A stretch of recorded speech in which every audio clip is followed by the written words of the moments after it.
Nuestra historia se desarrolla en Fortaleza, capital del estado de Ceará. Fortaleza es un importante centro turístico, comercial y financiero y una de las 3 ciudades más importantes de la región nordeste de Brasil, junto a Salvador y Recife. La ciudad es un importante polo turístico porque recibe aproximadamente 500.000 de turistas cada año, atraídos por los deslumbrantes 25 kilómetros de litoral marítimo con hermosas 25 playas. Fortaleza es el destino más conocido de Brasil, debido al espectacular clima soleado durante casi todo el año. Una ciudad que combina la grandiosa arquitectura colonial con edificios modernos, rodeada de hermosos paisajes naturales. Fortaleza es también uno de los principales puertos marítimos de Brasil. La ciudad se convirtió en capital en 1799, cuando Ceará obtuvo su autonomía administrativa. Su nombre hace referencia a la fortaleza construida por los holandeses que estuvieron en la región entre los años 1649 y 1654. La guerra entre holandeses y portugueses por el dominio del territorio cearense a mediados del siglo XVII marca el origen de la hoy moderna ciudad de Fortaleza. Una construcción de carácter militar se convirtió entonces en un símbolo de poder y resistencia e inspiró más tarde el nombre de la ciudad.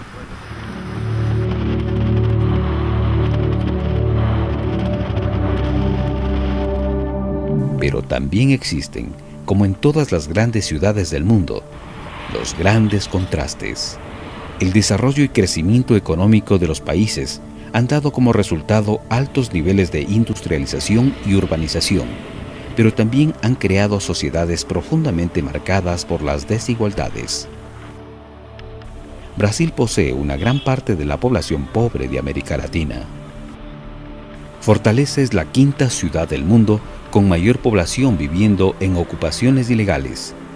Esto es, el 16% de la población total, mayor que la media nacional de Brasil, que es del 6%. Fortaleza es ya la 4ª ciudad de Brasil en número de favelas, superada tan solo por Sao Paulo, Río de Janeiro y Salvador.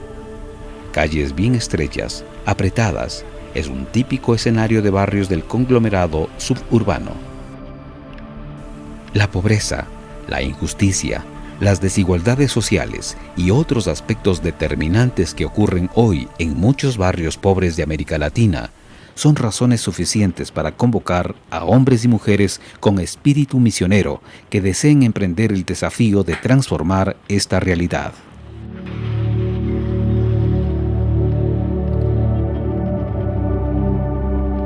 Hace algunos años, esta decisión la tomó el padre Otorino, que con un sí rotundo a Jesús, entregó completamente su vida al servicio de los más pobres en los barrios suburbanos de la ciudad de Fortaleza en el estado de Ceará, como médico, psiquiatra y misionero. Pero estas decisiones no siempre son fáciles.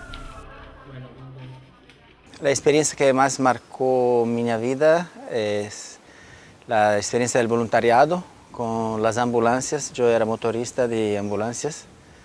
Ahí que amadureció la idea de ser misionero, de ser médico. La experiencia que más significó más, ¿no?, para mí. Entonces, después yo entré en la Facultad de Medicina en la Italia, en la Universidad de Milano.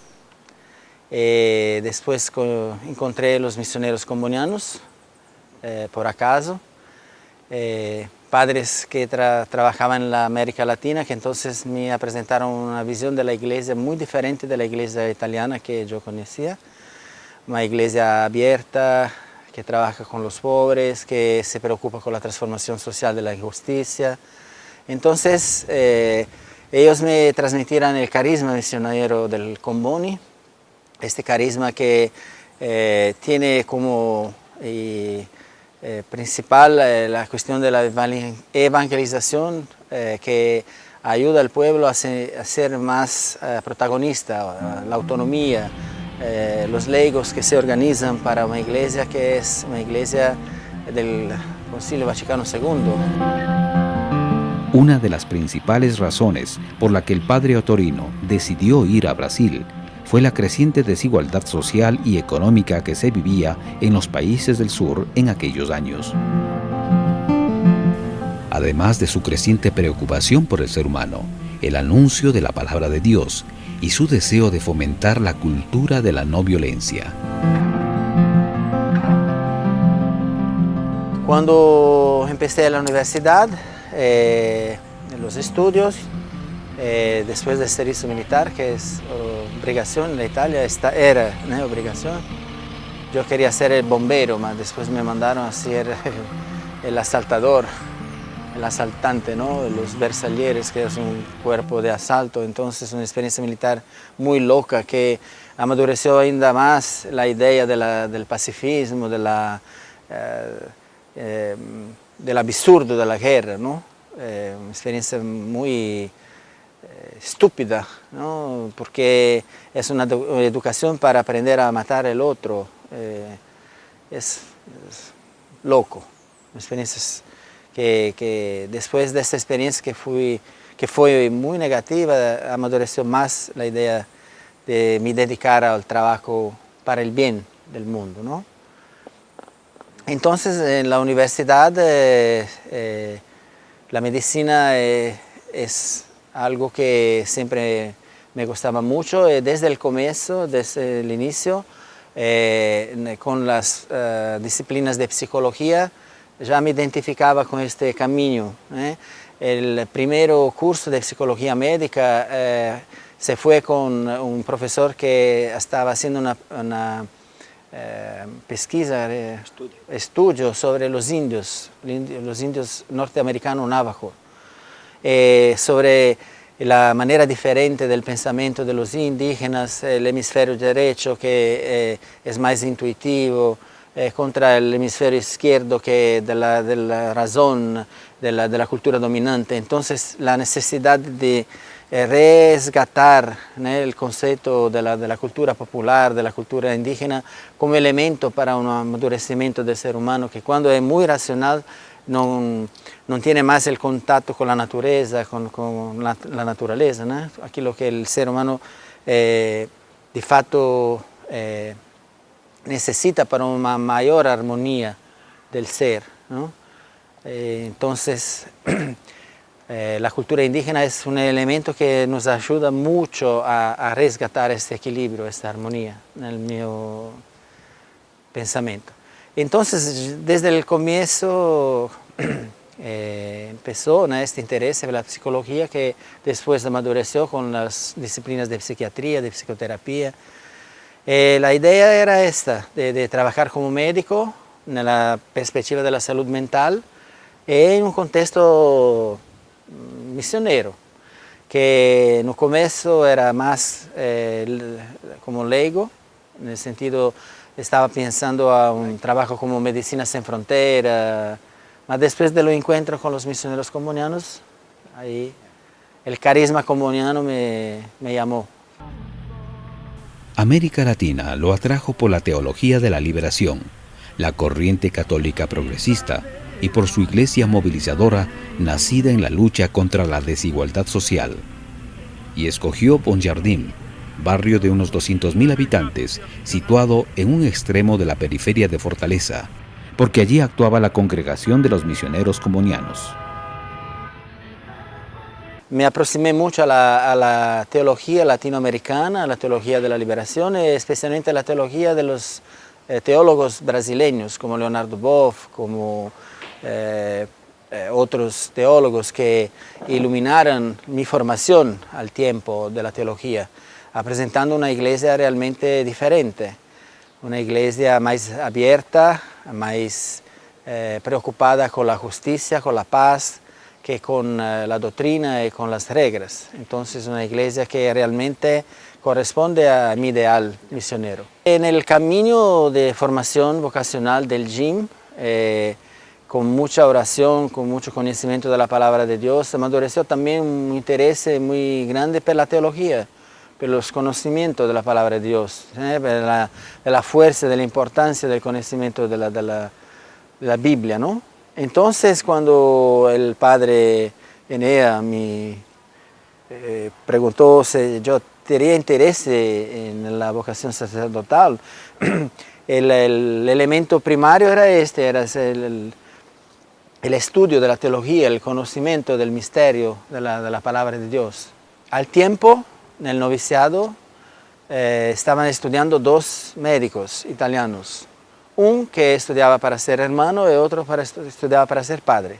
El hermano Daniel Giusti, el padre que fue muerto mataron en Mozambique, Fiorini. el padre Alfredo Fiorini.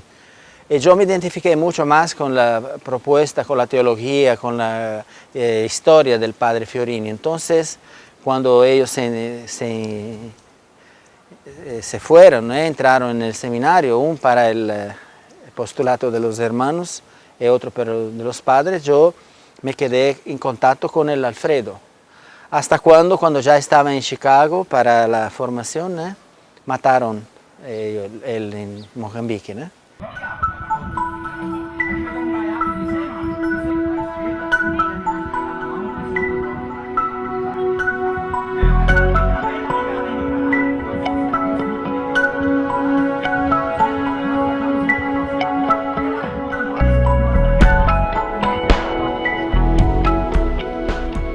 Otro misionero comuniano fue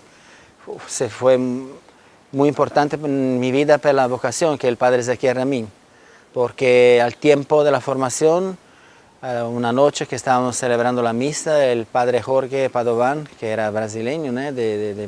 Como misionero del Brasil, recibió la noticia que el padre Ezequiel Ramín estaba muerto por la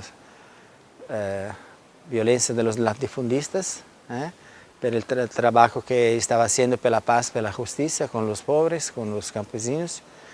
Entonces, él habló así: un lugar está sin ninguna persona, ¿no? Vacío. Está vacío. ¿Quién tiene la coraje para entrar en un lugar de él, no? Esta pregunta ficó la noche toda en mi cabeza, en mi corazón, en mi oración. Yo sentí como la voluntad de decir, sí, yo voy en el lugar de él. Y acompañé un poco la historia después, porque estudiando en Chicago, donde él también estaba estudiando, encontré los amigos, las personas que conocían. Entonces tengo una simpatía, una ligación con él, tanto que la casa del aprendizaje en donde nos trabajamos, en el movimiento, tiene el nombre de él, ¿no? Casa de aprendizaje Ezequiel Ramín. Para honrar el sacrificio, para honrar la memoria, para honrar a este joven de 33 años que estaba diciendo con la vida que vale la pena luchar por la paz, por la justicia, ¿no? Un modelo que es de referencia para mí. La cuestión principal era la palabra de Dios, tener la posibilidad de conocerla más, de sentirla más, de penetrar más el misterio de la vida de Jesucristo, ¿no? A través de los estudios, y también porque después, durante la formación del postulantado, yo fui a trabajar en Ecuador como médico. Entonces, trabajando con los indios Cayapas, en Borbón, Santa María de los Cayapas, los ríos Ónsole, Santiago, este ambiente tan lindo, con una naturaleza tan linda. Ya la estaba viendo que el discurso de ser médico y de ser padre era algo que estaba en un espacio de límite entre religión y psiquiatría, entonces donde el ser humano se encuentra en una situación que son necesarios dos conocimientos para ayudar a la persona a se recuperar, a se encontrar, a se equilibrar. Esta vocación fue un descubrimiento gradual, ¿no? Mas el interés primario era el aprofundamiento del misterio de la palabra de Dios. El interés por la psicología, por el pensamiento, por lo que, cómo funciona el ser humano. Pienso también por la cuestión del autoconocimiento, que es un dos aspectos que yo aprendí a valorizar en mi vida, porque pienso que el autoconocimiento es el instrumento para tener una autoestima que es saludable, ¿no? Para ter uma capacidade de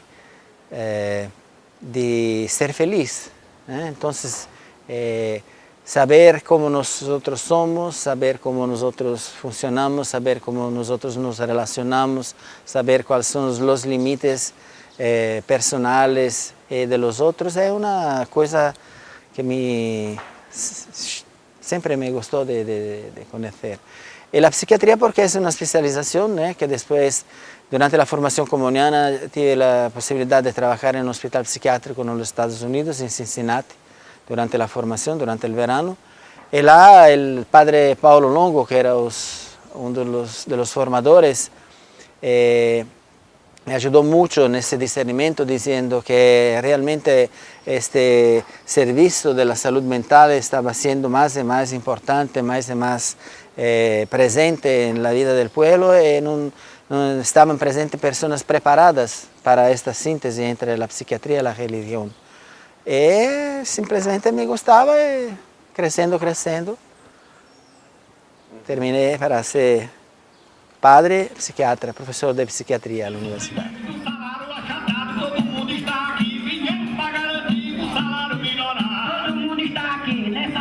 Conocer a esta ciudad es también hacer un paseo por su historia.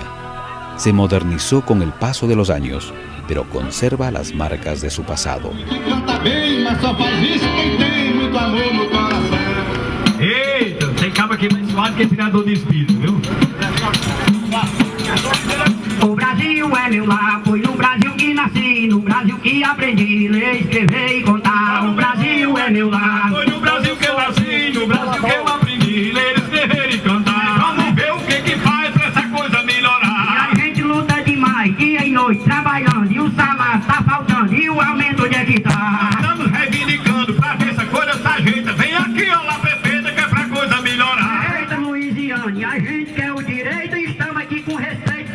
Fortaleza se encuentra entre las ciudades con mayor índice de desigualdad social de Brasil, junto con Brasilia y Belo Horizonte. La terapia familiar porque cuando el trabajo comenzó aquí, el problema mayor realmente en nuestras comunidades es la desestructuración de la familia. Por ejemplo, en la favela próxima de mi casa, 90% de las familias no tienen papá. El hombre está ausente, las familias son lideradas por las mujeres. Entonces, esta desestructuración familiar lleva a consecuencias también en la cuestión de la educación de los hijos, de la ausencia del papá en la edad de la adolescencia, cuando precisa de un límite, cuando precisa de un símbolo, de referencia, ¿no?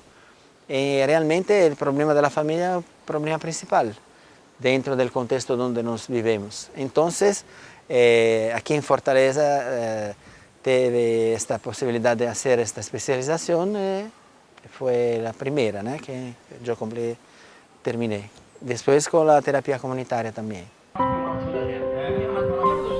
La oración ha sido para él el pilar fundamental que sostuvo su trabajo y que orientó sus ideales para el logro de los cambios estructurales en esta zona importante de la ciudad de Fortaleza en Brasil.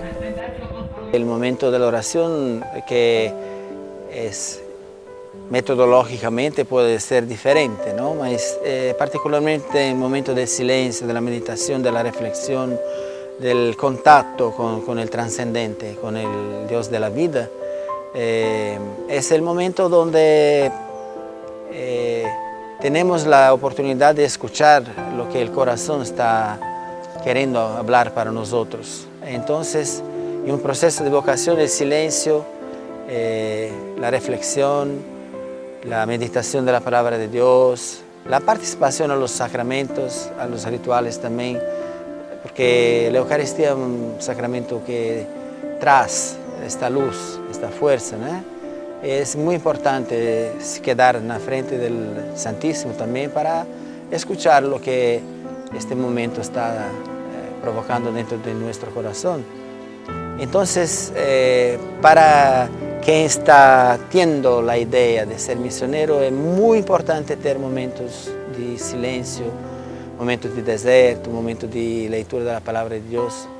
Antes de mi ordenación yo pasé un mes sozinho, próximo de Spello, con los padres que son hermanos de Charles de Foucault, en una casinha en la montaña, solito, para sentir esta vocación de donde vine, de donde estaba vindo. Es muy importante para el discernimiento este aspecto de la oración, del silencio. Una oración que no es necesariamente una repetición de palabras o de conceptos, mas la oración es entendida como contemplación de la acción que tú haces después, con este objetivo misionero de los pobres, de los últimos, de los excluidos, que están esperando una acción de Dios a través de nosotros. Entonces, para mí la oración es la unión entre la fe y la vida, no es una cosa desligada. La oración tiene que se transformar en acción transformadora.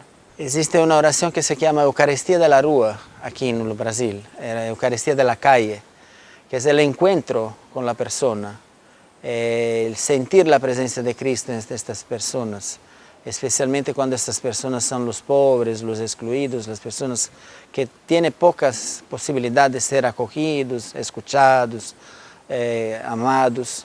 Entonces, en aquel momento que nos quedamos para escuchar a aquella persona, nos podemos prestar atención a la presencia del Cristo vivo, presente. Entonces, esta se llama Eucaristía de la calle, que es una Eucaristía que trae la conciencia que estamos haciendo algo que es divino. Nosotros somos instrumentos donde está pasando una energía transformadora que está ayudando a aquella persona, mas está ayudando a nosotros también a sentir la presencia de este Cristo libertador, resucitado, que está lá para dizer que otro mundo es posible. El padre Rino, un italiano de nombre Ottorino Bombini, que eligió Fortaleza para su misión de sacerdote católico y psiquiatra, durante todos estos años ha entregado su vida al servicio de los más pobres, para quienes la vida volvió a tener sentido.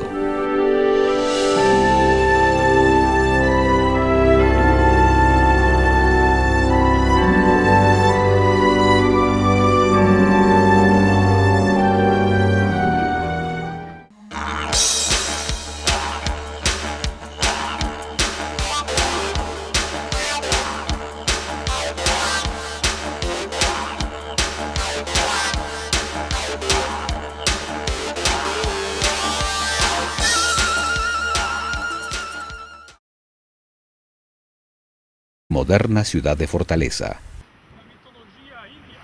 Una construcción de carácter militar se convirtió entonces en un símbolo de poder y resistencia e inspiró más tarde el nombre de la ciudad.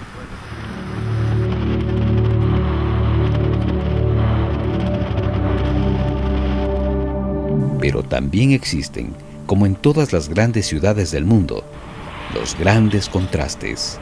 El desarrollo y crecimiento económico de los países han dado como resultado altos niveles de industrialización.